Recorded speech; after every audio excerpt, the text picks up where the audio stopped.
TV सत्यमेव व्रतम। आदित्य ठाकरेंचा भेटीच्या नावावर पूरग्रस्त शेतकऱ्यांना ठेंगा। हिंगोली जिल्ह्यात काही दिवसांपूर्वी झालेल्या अतिवृष्टीमुळे नदी नाल्यांना पूर आलेला आहे। शहरातील ग्रामीण भागातील घरामध्ये पाणी घुसून साहित्याचं मोठं नुकसान झाले।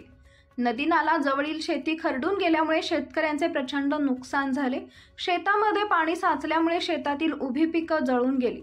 अशा भयानक परिस्थितीत प्रत्येक पक्षाचे नेते दौरा करत आहेत आणि तोंडापुरते शेतकऱ्यांना सांत्वना देत आहेत।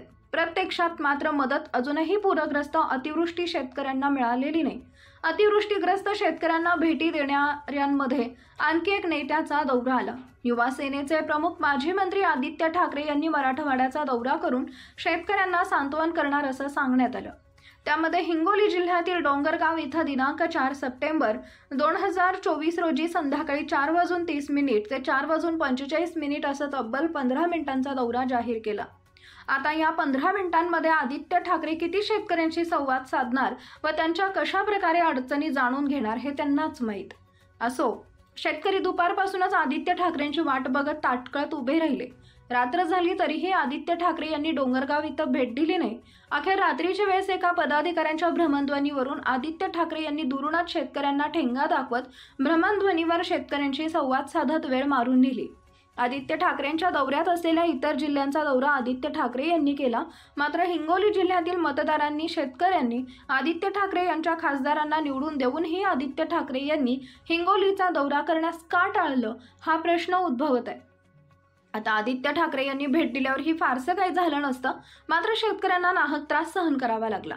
विशेष म्हणजे आदित्य ठाकरे येणार आणि आपले फोटो पुन्हा एकदा प्रसिद्धी झोतात देणार या उद्देशानं शिवसेना उद्धव बाळासाहेब ठाकरे पक्षाचे पदाधिकारी गुडघ्याला बाशिंग बांधून बसले। शेतकऱ्यांपेक्षा स्वतः पदाधिकारी आदित्य ठाकरे यांची वाट बघत होते। आम्ही आदित्य ठाकरे यांना हिंगोली इथं आणलं हे त्यांना ठासून सांगायचं होतं। मात्र शेतकऱ्यांसारखाच शिवसेना उद्धव बाळासाहेब ठाकरे पक्षाच्या पदाधिकाऱ्यांचे चेहरे सुद्धा आदित्य ठाकरे आल्यामुळे पडलेत। आदित्य ठाकरेंना यायचं नव्हतं तर त्यांनी दौरा कशाला काढला, अशा प्रतिक्रिया शेतकऱ्यांमधून व्यक्त करण्यात येत आहेत।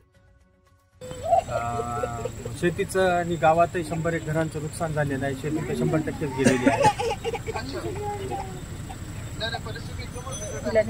हो दादा, हो दादा, हो दादा, ठीक आहे दादा, धन्यवाद दादा। एक साहेब, ते महिला आहेत यांच्या ते घर वगैरे घरामध्ये पाणी गेलंय, ते थोडं 1 मिनिट बोलतो म्हणाले। नमस्कार सर, आमच्या एका घरानं सगळं पाणी झालंय। धान्य ते सगळं गेले। 4 दिवस शाळेवर होतो आम्ही, तिथे सोय झाली पूर्ण, पण घराकडे लक्षात झाल्या शेळ्या कोंबडी आहे, सगळं घरभर आहे, सगळं झालं।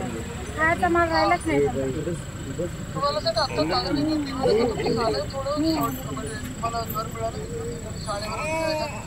हो, जागा द्या चांगली असते तर कुठं शाळेवर राहिलो ना आम्ही, शाळेवर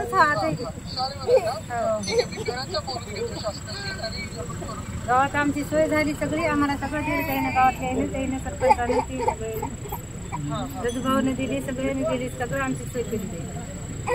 साहेब, ते भरपूर नुकसान झालंय। आपल्या शिवसेनेकडून आता किटचं वाटप तुमच्याच हातानं होतं, आता त्यांना सर्व। हो साहेब, हो साहेब, आम्ही करून घेतो साहेब। बाकी फक्त ते सर्वे करून तातडीने आपल्या जास्तीत जास्त मदत कशी भेटेल त्यासाठी बघावं लागणार सर। ठीक आहे।